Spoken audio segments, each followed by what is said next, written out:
the right part of the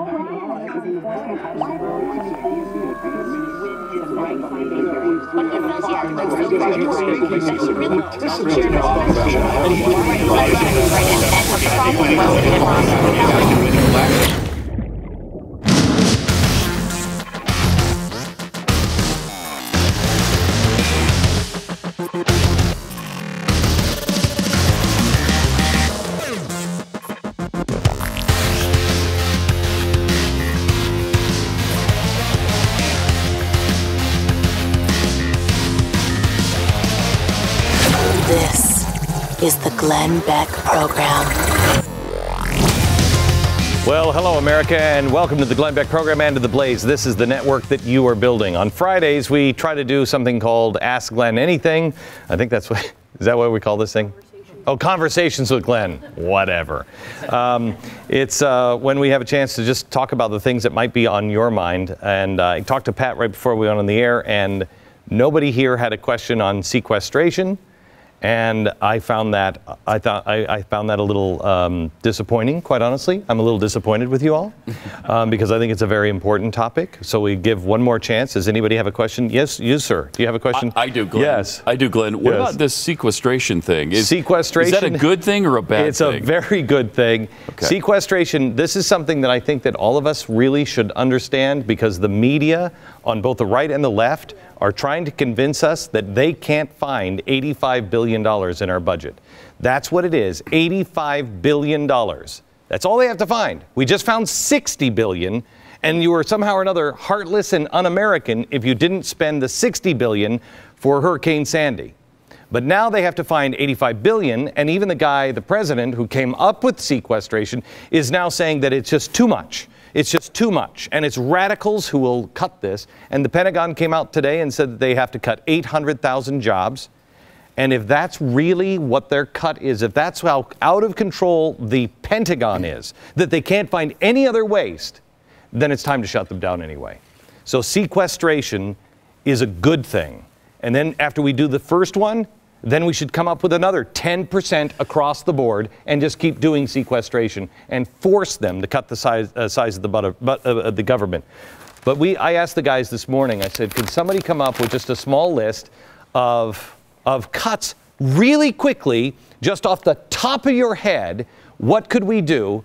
And this is what we came up with.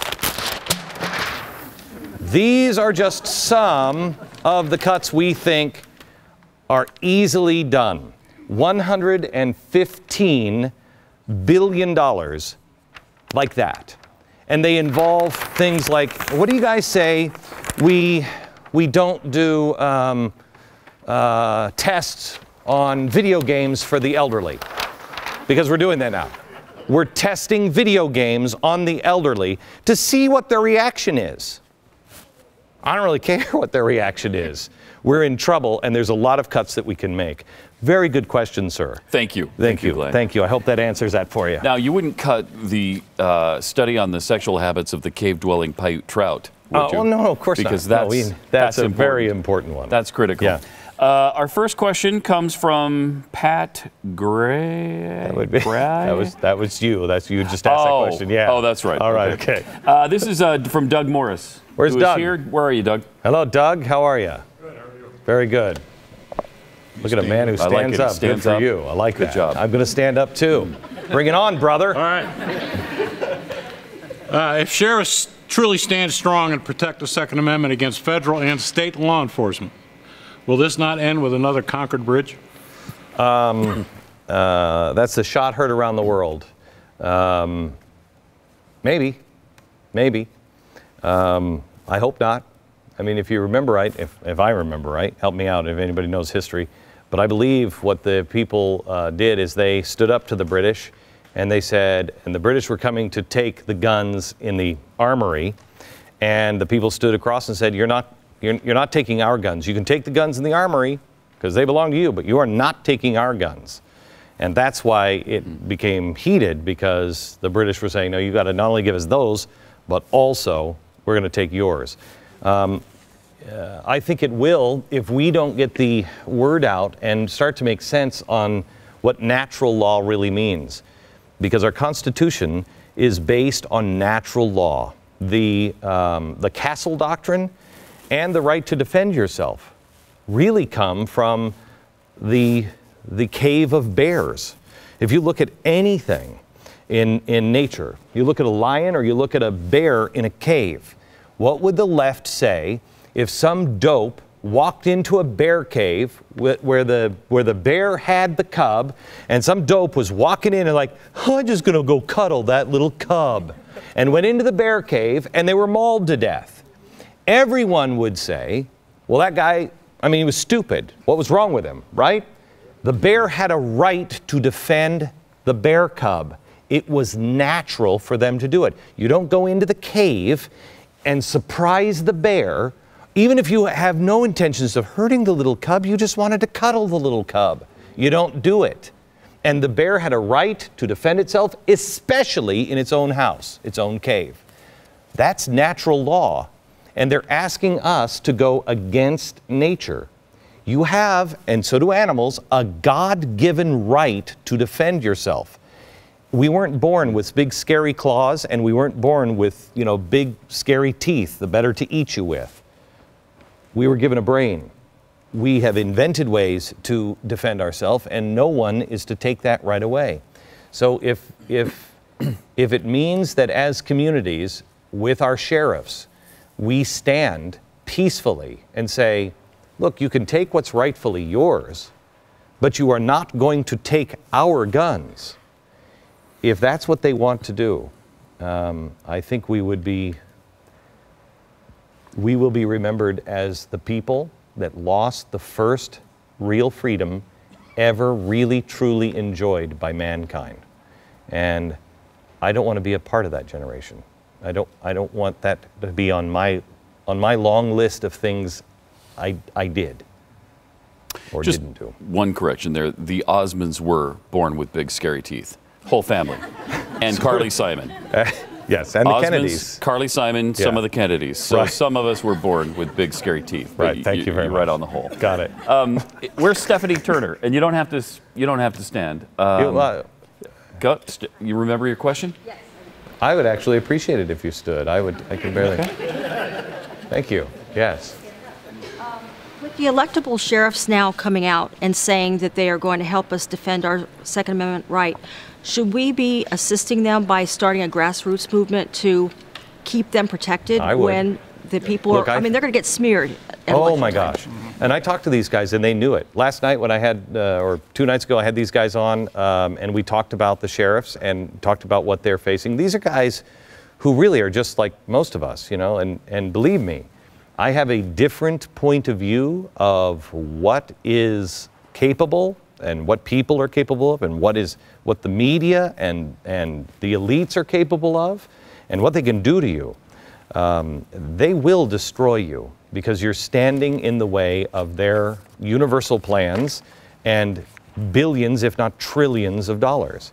And so they will, especially little guy, and what they'll do is they'll scare the scariest of them. Because if they could just scare the people like the sheriffs, then everybody else falls in line. And so they will smear them or scare them. And these guys at least knew. And I talked about this a little bit today. We as defenders of liberty need to understand that we're going to be smeared, belittled, destroyed. But it's okay. If we look at it this way, if we look at it as Chernobyl, to go in and save the Constitution, each of us are going to have about 12 seconds. And you're probably not going to make it, but you have to turn the knob that far. Somebody else will come in and turn it a little bit farther. And we may be greatly damaged because we did it, but it was the right thing. We just have to know, A, are you willing to turn the knob at your own peril?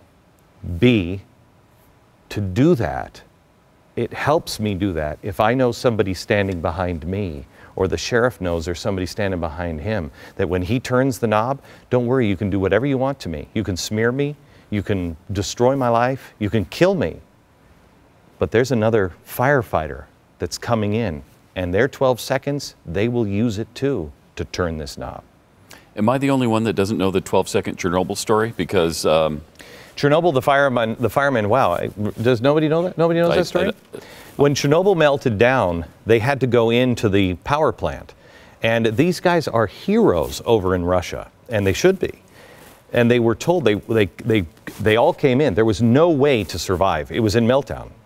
And they only had about 12 seconds. From the moment they went in that door and opened that door, they'd be dead in 12 seconds. And they knew. And so they were preparing them. And they'd say, your job, you're going to open up the door, you're going to go to the cabinet, you're going to push this button. Remember where that button is. You have 12 minutes or 12 seconds. Push the button. That guy would go in. Now, he's dead. Now, you have to go in and grab the third knob from the left and turn it off. You probably won't be able to turn it all the way off, but you'll go in, see that? After he's done, you go in. And it really was 12 to 30 seconds. And they did it, fireman after fireman after fireman after fireman. Some of them got back out, some of them didn't. I think all of them are dead now. But they did it because it was the right thing to do. And that's the way we have to be a team. And we have to know that the Constitution is worth saving. And we'll work as a team, and we'll do it because it's good for our children, and we will not inflict harm on others, but we will stop this meltdown of man's rights. Okay, we had a lot of questions on our Calvin Coolidge show this week. So where's Jess Bowers? Jess? Hello, Jess. Go ahead. How are you, sir? Hi, this actually comes from my wife, Cookie. Hi, Cookie. She notes the fact that she graduated from high school in the mid-'60s, and they studied Washington, Lincoln, Eisenhower, Truman, and Kennedy, and those kind of things. But they never heard of Calvin Coolidge in school. Yeah. And she wonders why that would be, and moreover, what can be done to see to it that future generations do learn of these people that have been buried in history. I will tell you that the only thing we can do for future generations is pull your kids out of school. Pull them out of the indoctrination. If there's anything you can do, if you're looking at the long list of things that you can do that will really truly make a difference, pull your kids out of school and teach them. Find someone find a homeschooling thing, find a group of families that will work together. Find some way to get them out of this indoctrination. I will tell you in no uncertain terms, while we may be the ones that are going to turn the knobs, it will be our children that will actually put it back together. Our children are going to be the ones that see the days foretold. I really believe that with everything in me. And I know that makes me a freak, but so be it. And our children must be given the tools that they need, and education is number one. The reason why you don't hear about Calvin Coolidge is because the progressives are the ones that write the history. And he was the one that said, progressivism is a disease, look what's been done. And he brought America back and put it in its place for 9 years. And then you got a progressive Republican, Hoover, who immediately started down that road again. Then, what all progressives do, they blame the progressive Republican for not going far enough. And then you got FDR, and it was over. And look what, you do think in 50 years, anyone's going to study Ronald Reagan? No. No. Do you think anybody's going to study what the Tea Party has done and have a good feeling for it? There's a reason why Time Magazine, in the year in pictures, the year that, what was it, 1 million marched on Washington, that first 9/11, that didn't make Time Magazine's year in pictures. Why? It didn't happen. Erase it. It didn't happen. There's a story that I'm telling you, everybody in my business has said, don't tell this story, don't go down this road, because you're going to be made to look like you're calling for civil unrest or whatever. I'm very clear on civil unrest, and I'm very clear on what, it's Martin Luther King, Gandhi, and Jesus. Those are your models. But there is a story that we are going to tell in the next year that is in American history, and you will be stunned that you've never heard it. And it is the answer on what is happening right now. And when I found out this story, I couldn't believe it. It's one of the greatest heroic stories, and it's happened in the last 80 years. And nobody's heard of it. Nobody's heard of it. And every American should know it, and we will tell it in the next year. Where's Michael Shelton? Michael Shelton also has a Calvin Coolidge question. Well, Glenn, my Calvin Coolidge question is, do you think he would have been successful in his administration cutting the budget if 50% of the Americans were taking a government check? I've shared with my friends and family that I would continue to pay Social Security, Medicare, Medicaid, but I don't want to receive the benefit. I'd like to, cut it off, that the generation ahead of mine will take care of our obligations to them. And I just don't know if there's anything we can do about it now. Yeah, he would have been successful had he had a compliant media. He still had some people in the media that weren't so bad on him. And if you had a media that would tell the truth, I really truly believe, for a limited time remaining, the American people's hearts are still good and they're still open. And if you tell a compelling story that we will help. No, is there anybody here that does not want to help the elderly, doesn't want to help the handicapped, and those who cannot work? Is there anybody here? I don't believe a single American. I can name the worst American, and I don't think that they would, in their heart, say, yeah, I don't care. I really don't. Americans are good to the core. And if we appealed to them and said, look what's happened to Detroit with these policies. Look what's happened. Look what's happened to Cherry Hill, New Jersey. Look what's happened to our greatest American cities, because they've gone down the progressive route. Now, you can sit here and blame it on the Democrats, but the Republicans are just as bad. Just as bad, because they want control. Now, here's what we're going to do. We're in trouble. We're in big trouble. And we're going to take care of everybody who cannot work. But we're going to expect those who can work to work. We're going to take care of all of our elderly. And we are going to promise those people, because they didn't, when they were growing up, when they were my age, they didn't know. We know now. We know now. And we will take care of the elderly and the sick and the infirm and the widows. But we're going to have to work together in a completely different way. And everybody else that can work, I'm sorry, man, you're going to have to get over it, and you're going to have to learn work. I really think that somebody could make that case if you had a coalition. And I believe only a libertarian can do it at this point, because everything is so polarized with the Republicans and Democrats, and they're going for the same thing. Mark my words, Chris Christie is going to be your next guy going for the GOP. It'll be Chris Christie and maybe Rubio, but I bet you it'll be Chris Christie. And that's just the way it is. But if we had a libertarian person that could stand with a grand coalition and say, look, we're going to take care of the ill. We're going to defend ourselves. But everything else, we got to get to work. I think it could be done. I think it could. With a press that was telling the truth. Steve writes in, what was your inspiration for using the moon as the point of view for telling American history in the Man on the Moon special? I don't know when this first hit me with the moon. I don't know if there was an inspiration on the moon. I don't remember driving home and seeing the moon and going, ah. But I do, it was right around the time of restoring Love this summer.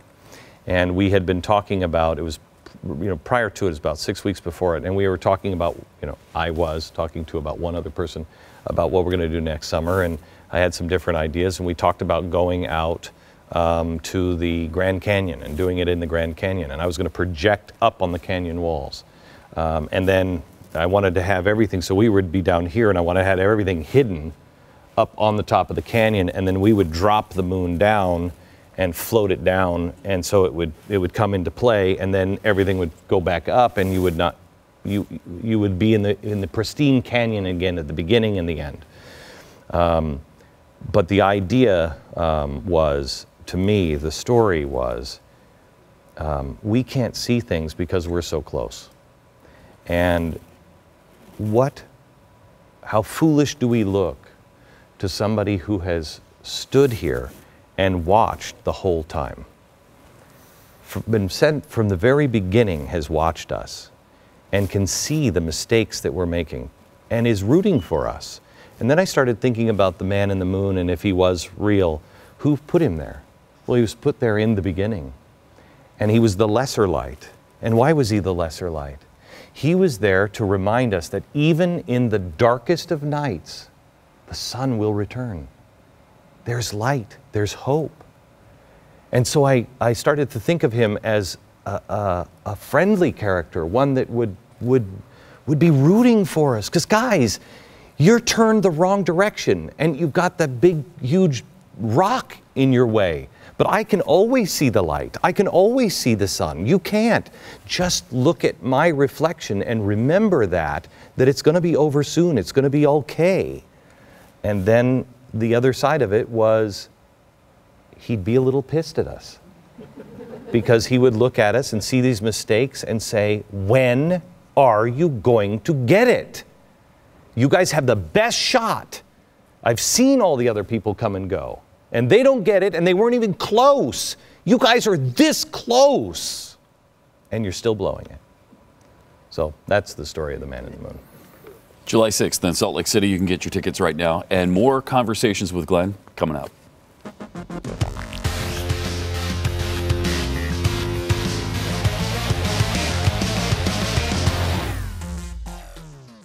Welcome back to the Glenn Beck program and our conversation with Glenn, as we do every Friday. We have our studio audience here asking questions of Glenn from whatever they've seen during the week or questions that they just want answered. Steve Cromines is here. Steve? Hey, Steve. Okay. Hey. Yeah, I've been in the... Hang on just a second. You look like a beach. You've got coral and... It's fantastic. Just got back, actually. Yeah, all right, go ahead. Actually, I've been in the alternative energy business for the last 27 years, and I've seen a lot of what I'll call innovative things done, and mostly crazy. But I was just wondering if you could give us a little more of a summary of what it is you're planning, and you know, kind of give us an idea if you think this is really good, just solid physics and energy principle. Well, I wouldn't be the guy to ask if it's good physics or energy principle. I have hired the people to figure that one out for me. I will tell you that, let me give you a short answer. No, I'm not going to tell you because I think there is a lot of people out there that would lose a lot of money if you really come up with something really innovative and different. But it doesn't have to be really innovative and different. There's ways to improve what we have that would allow people to have a little more control of their lives. I won't say anything now because I don't know. It might be crazy. These things might be crazy. I've seen things just last weekend in the Dream Labs. I've seen things that I would have said is absolutely not possible. Now, could I be fooled with that? You bet. That's why I didn't bring it on the show yet. I want to make sure that I want to see it actually work, actually put into use, actually for several months. When that happens, I'll bring it to you. And if it does turn out to be junk, one of the things that we're working on, if it turns out to be junk, I'll probably show it to you anyway and say, this is what we're working on. And it looked really good, and here's how they did it. And it was junk. It's fair? Fair enough. Okay, good. Secret is we're going to power this whole building with pixie dust very shortly. Okay, all right. People have been sorry killed to for blow less. that. Sorry to blow it. Where's Matthew Bjork? Hi, Matthew. Hey, how are you? Good, how are you? Good. My wife and I are recently married, and just this last weekend we took our first concealed carry course together. Right now, we're what a honeymoon. Yeah, no, it's good. Man. You are a romantic. Yeah, definitely. Yeah, America, this is romance in Texas. she married a good one. But Yeah. anyway, we're currently saving our money to purchase guns right now. But what we're really wondering is, what would you recommend specifically for younger adults to make sure that really our Second Amendment rights are not infringed upon currently and really in the future? Bazookas. Tanks, F-16s. Yeah. And whatever we're sending to Egypt.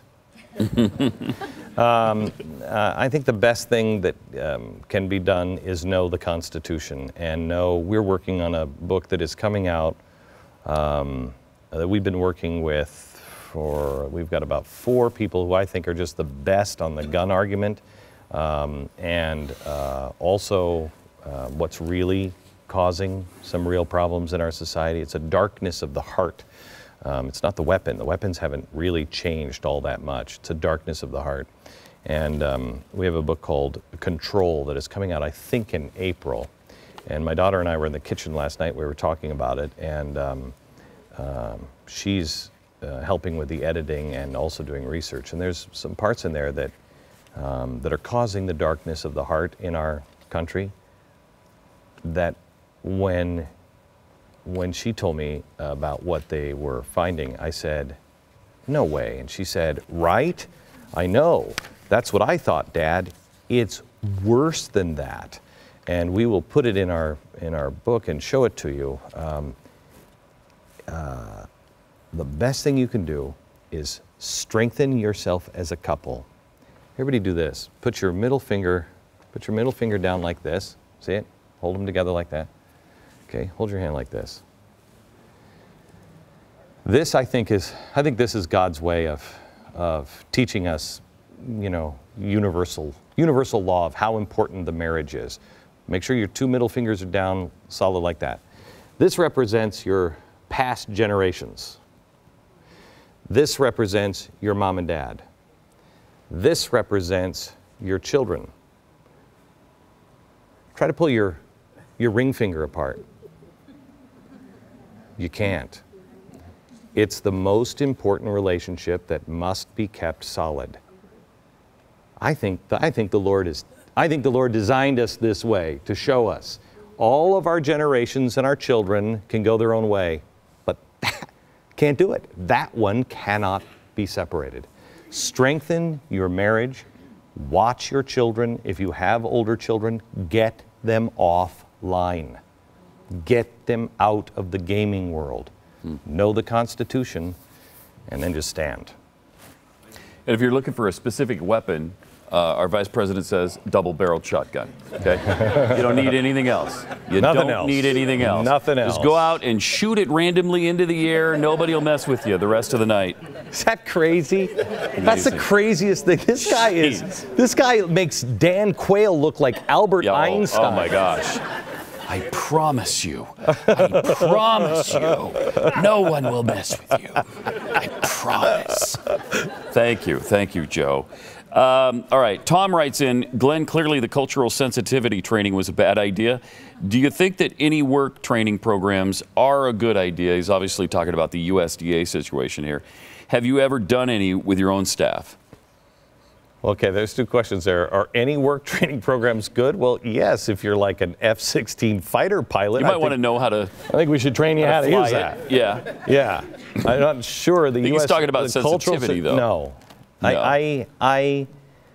We were talking about this the other day when this USDA thing happened, and I thought, I have forgotten. We're, as a small company, we don't do any of that crap. And it is so great. And we're not bogging everybody down with meetings and useless. If you don't know, it's like the job training programs. Somebody came to me and said, you know, Glenn, we should have a managerial job training program. And I said, here's what we should do for our managers. We should call all the managers in and say, we're going to have a managerial job training program at 2 o'clock in the conference room. If you want to learn how to be the manager that you want to be, you go in that conference room at 2 o'clock. Then at 2 o'clock, I'll walk in and I'll fire anybody who has been sitting in that conference room. If you don't know how to be a damn manager, what are you managing people for? Get out of our company. Why did we hire you in the first place? If you're not culturally sensitive enough, I don't even know what that means. If you see people by race or by creed, get the hell out of the company. Go learn that on somebody else's dime. We expect that we're going to hire people with common sense and decency and treat people decently, and let's get our jobs done. Fewer meetings like that, the better off we are. But we have been a part of training programs like that in the past. In the 90s, everybody was doing the sexual harassment thing. And we worked for a large company at the time, and they did one of those about every month. I think that you and I were kicked out. I think we were kicked out of a sensitivity training. Yes. We were asking, yes. we would be the one who asked questions. So, hypothetical situation. What if I tell her she looks really super hot and I would like to...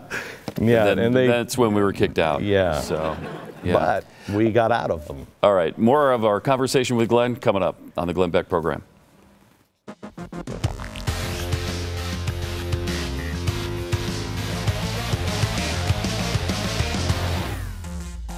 Welcome back to our Friday conversation with Glenn.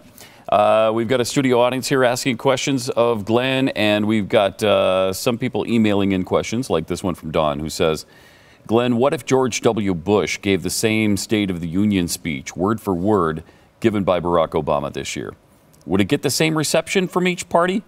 What would happen if citizens listened to the words of a speech rather than the person who makes the speech?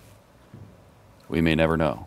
Yeah, what if backward monkeys clawed their way out of my nose? What difference does it make? They would not, I mean, we all know the answer to that. They would treat him as a fascist dictator, and they would say he's trying to take over the country. That's what makes this whole thing so insane.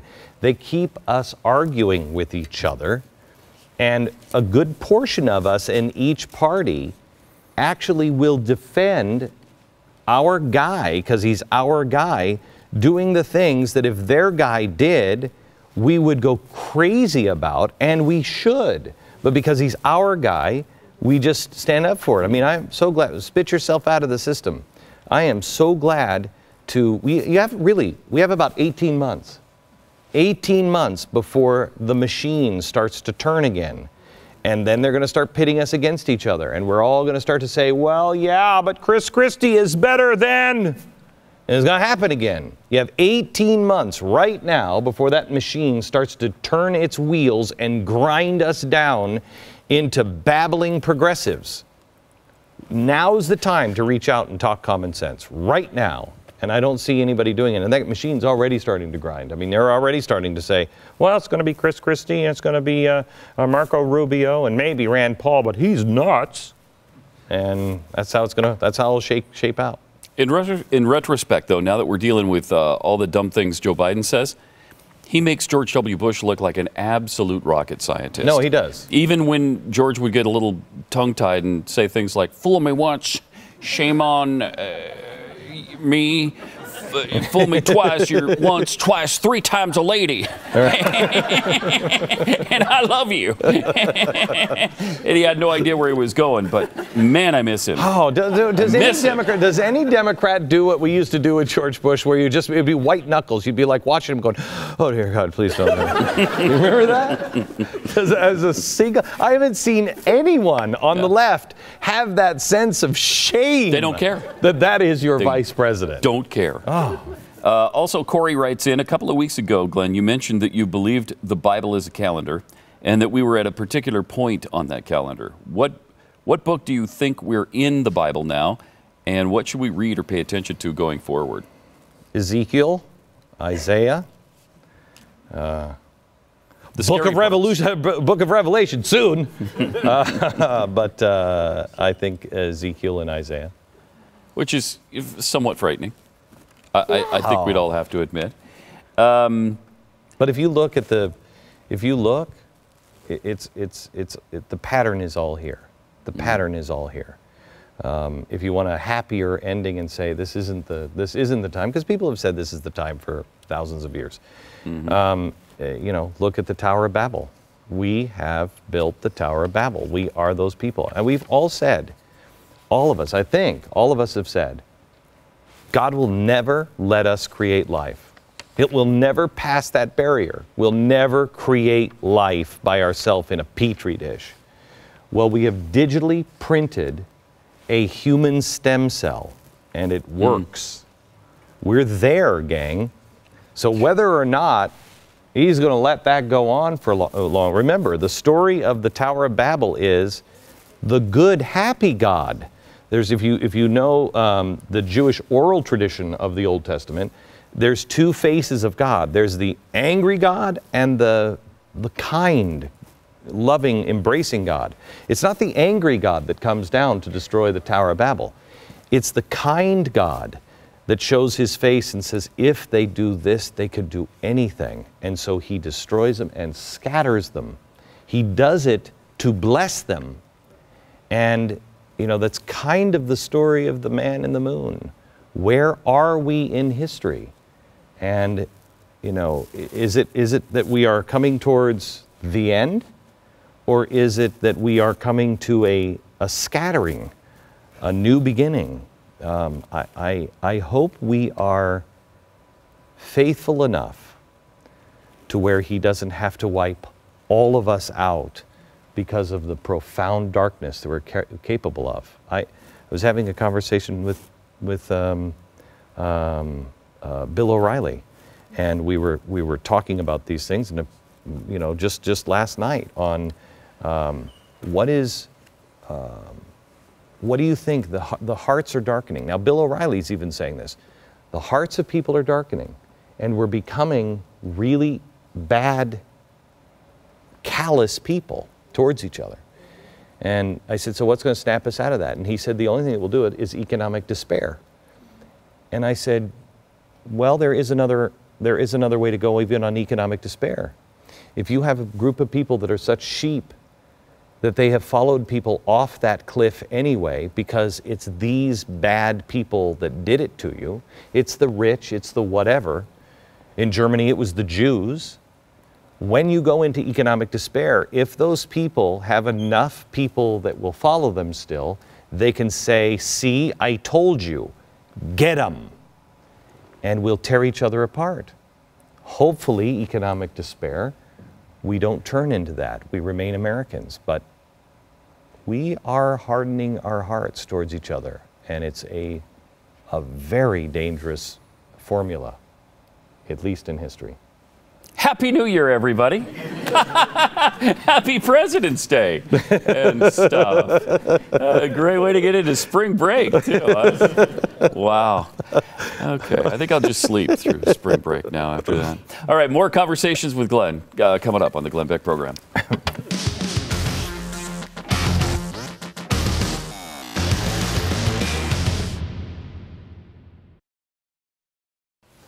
Welcome back to Conversations with Glenn, as we do every Friday here on the Glenn Beck program. Where's Danielle Diliberti? Hi, Danielle. Hi. How are you? Good. You had mentioned the Grand Canyon for the Man in the Moon event. Yeah. What made you choose Salt Lake City? We had two places I wanted to do it in. I wanted to do it in the desert. You know, we've been traveling all around, and the staff always jokes that I always find the hottest places in the world to do it. Mm-hmm. So I wanted to do it in the desert.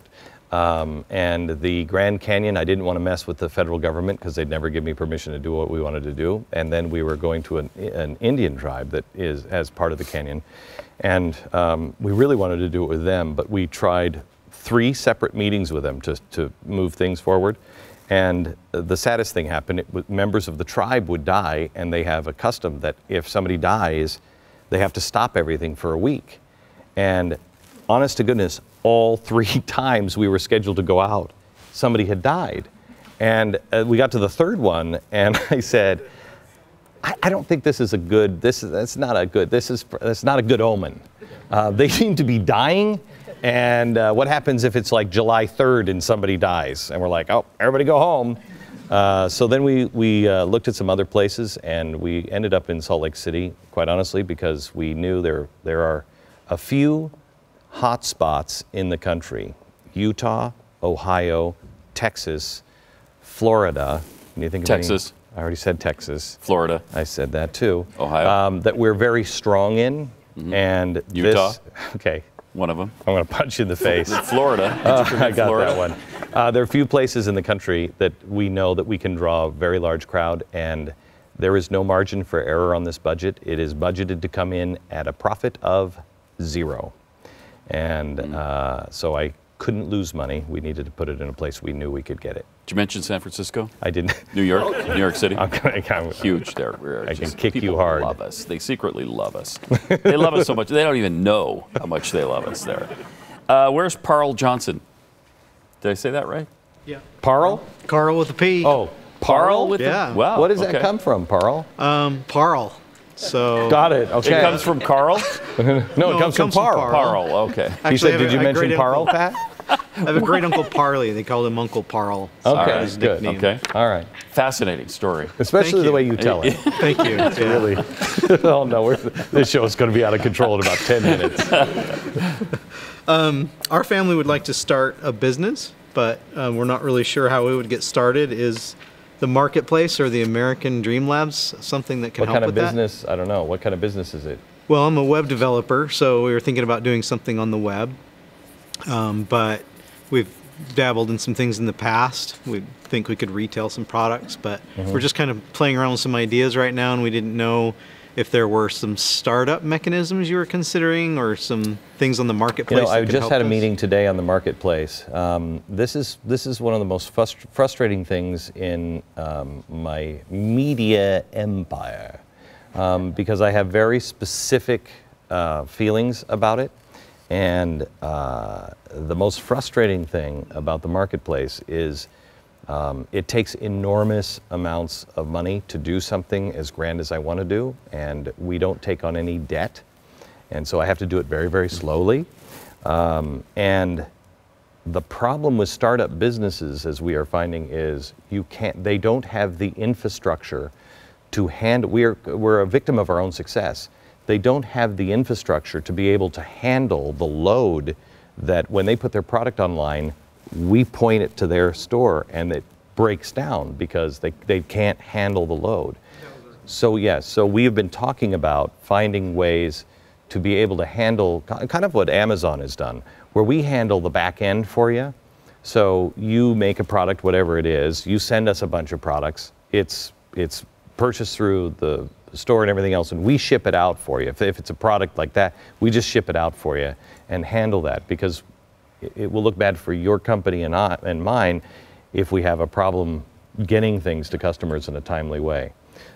So we're still working on being able to handle those kinds of things. What'd you say? I'm a web developer. Do you need a guy named Parl to help you with that? Or? I wish we were just saying today if we just had a guy named Parl. I'm just saying. Because we have a Carl and he sucked, and we thought, Right. change the first letter of Carl and it's magic. Yeah. Carls are lame. Yeah. But I think we'd have to know the country of origin. We don't know any of that. It'd have to be an important story. Yeah, it'd have to be a would. detailed I was born story. in Australia. Nah, it's You were not born in important enough. Australia? I was. Really? Yeah. Really? Yeah. Well, if we thought if we could just get somebody named Parl, Right. change the first letter of Carl to a P, and then if we could get a guy named Keat and take the first letter C from Keat and replace it with the P from Carl, so we'd have Pete, we'd be set. But they'd have to be from South Africa. Right. That's what we So decided. you're very close. But You're so very close. So close. Back in a minute.